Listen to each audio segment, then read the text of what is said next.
Oi gente, aqui é a Jamile do Rotina Livros e hoje eu vou falar de tudo que eu li em janeiro e a minha TBR para fevereiro. Não se assustem porque eu estou com essa sombra meio carregada porque eu tava treinando umas maquiagens para um casamento que eu vou. E aí eu já tô aproveitando, né, não vou estragar, jogar fora a maquiagem, vou dar uma utilizada aqui porque eu já teria que me maquiar pro vídeo mesmo. É isso, tá? Só dando esse feedback pra vocês. Mas vamos lá, não quero enrolar muito hoje porque aquela mesma tour de sempre, né? Calorão, não consigo gravar com o ventilador ligado, nem tenho ar-condicionado, então vamos indo. Vou falar brevemente então dos livros que eu li em janeiro e mais ou menos do que eu achei. Provavelmente vai ter algum conteúdo mais aprofundado de cada um desses livros aqui mesmo no canal ou lá no meu Instagram. Eu sempre posto resenha das minhas leituras. Às vezes demora um pouco, mas sai. Eu comecei já o ano de 2024 lendo Tress, A Garota do Mar Esmeralda. Meu primeiro contato com o Brandon Sanderson, com esse aqui, que é um livro mais puxado pro conto de fadas, mas tem aquela narrativa ali meio açucarada, sabe? Meio... mas tem aquele narrador que fica fazendo piadinha, fica dando alfinetadas, fica dando a opinião dele sobre os acontecimentos. Então, assim, é um livro extremamente cativante, extremamente diferente, criativo. Foi 5 estrelas e favoritado. Eu adorei esse meu primeiro contato com o autor. E eu fico muito feliz porque ele lançou um vídeo recentemente falando de algumas indicações de como começar a ler os livros dele, né? Porque as pessoas ficam confusas com tanto livro que ele tem. E a primeira indicação que ele dá é começar por Tress, então eu sinto que eu comecei muito bem.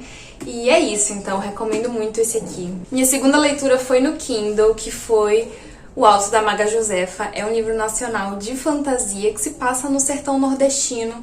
Então ele tem todo aquele quê de regionalismo, tanto a linguagem dos personagens quanto os elementos que aparecem aqui.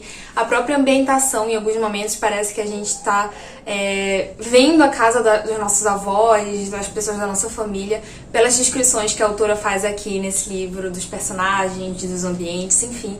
Foi um livro extremamente fofo, um livro que eu adorei ter lido.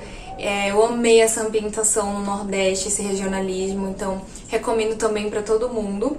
Se eu não me engano, ele tá disponível no Kindle Unlimited e eu dei 4 estrelas. Depois eu li meu primeiro da Agatha Christie do ano, que foi Um Mistério no Caribe, e foi uma ótima escolha esse livro, porque eu li justamente numa viagem que eu tava fazendo pro interior, aí tinha banho de rio, tinha muito sol, e combinou muito com a vibe desse livro de verão, de férias. E aqui a gente tem a Miss Marple, que é uma das minhas personagens da Agatha Christie favoritas. Tipo, eu não sei se eu gosto mais dela ou do Poirot, não sei ainda, decidi, mas assim, ela passa o livro todo resolvendo tudo na base da fofoca e toda hora ela senta na mesa pra conversar com os personagens, ela puxa as linhas, as agulhas de tricô dela e começa a tricotar.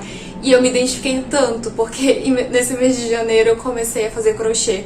E eu me tornei essa pessoa que eu me sento nos locais pra conversar com as pessoas e começo, puxo meu novelo de lã, puxo minhas agulhas e começo a fazer crochê. Então eu me identifiquei tanto com a Miss Marple, fora que ela é extremamente fofoqueira e também eu sou um pouco. Então é um livro muito divertido, apesar de ter assassinato, mistério, etc. E eu gostei muito. Cada vez mais a Miss Marple tá tomando espaço no meu coração, porque tô começando a ler mais livros dela agora. E pra esse eu dei 4 estrelas. Depois, um livro que estava nas minhas metas do ano, que era O Palácio da Meia-Noite. Esse livro que faz parte da trilogia da Névoa, do Zafon. É um autor que eu estou tentando ler tudo que ele publicou.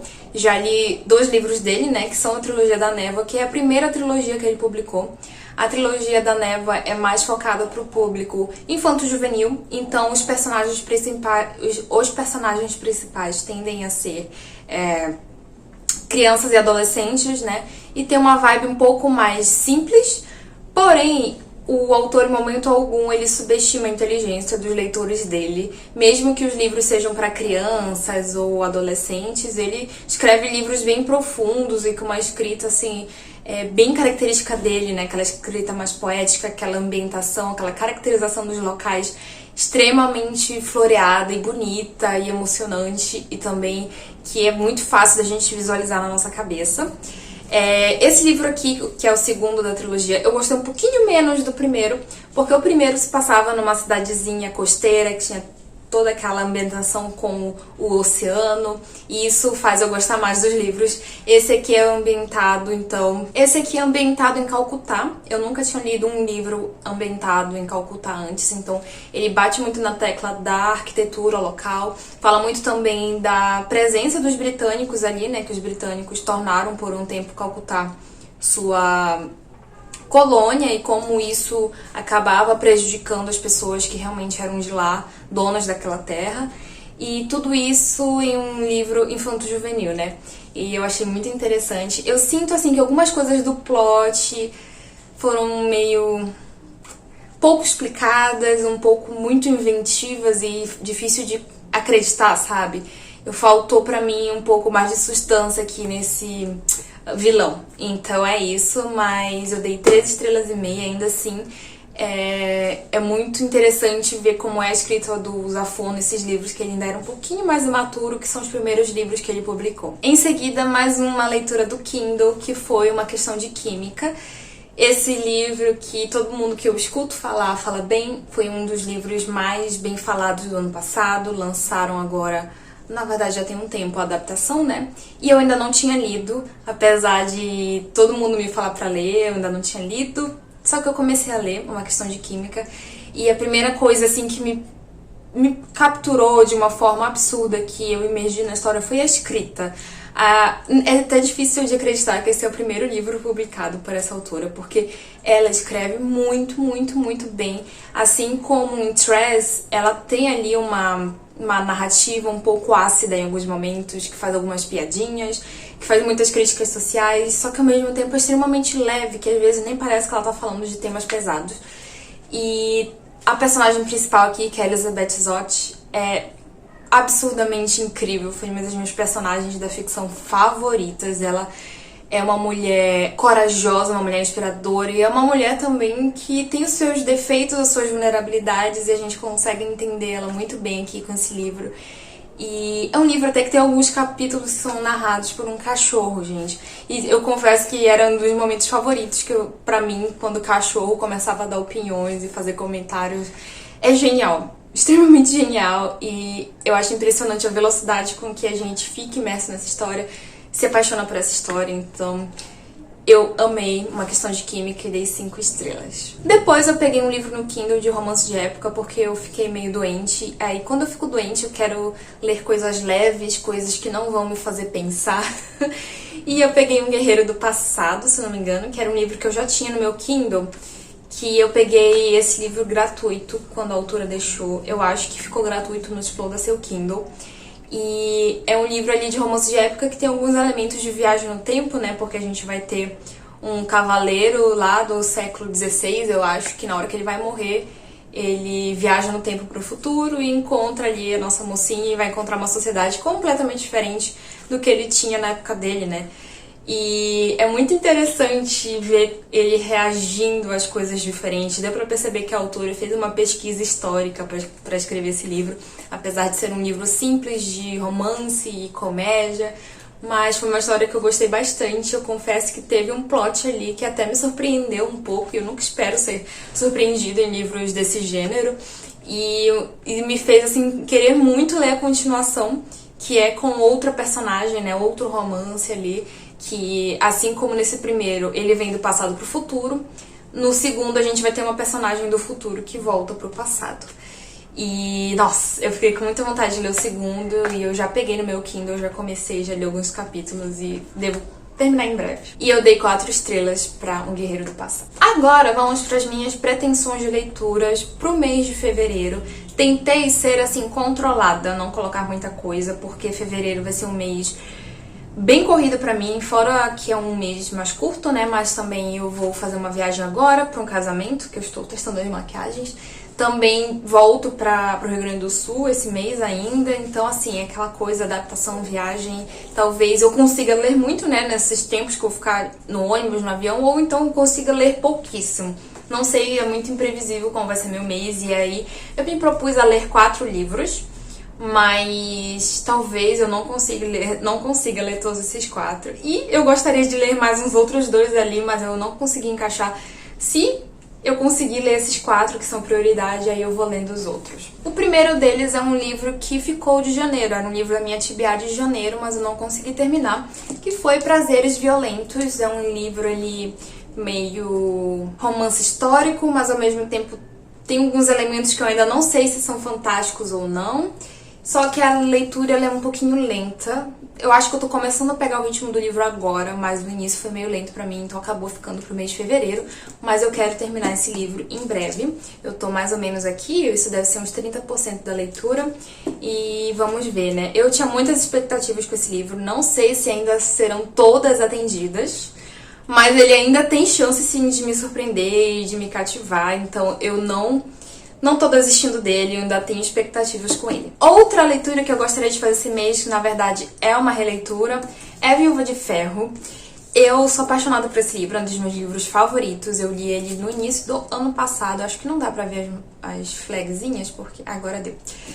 Eu li ele no início do ano passado e eu tava muito esperançosa de lançar a continuação esse ano, mas pelo que eu vi acompanhando nas redes sociais, né, algumas notícias sobre o livro, eu acho que deve ser lançado só 2025, a continuação. Só que eu tô com muita saudade desse universo aqui, então eu resolvi reler.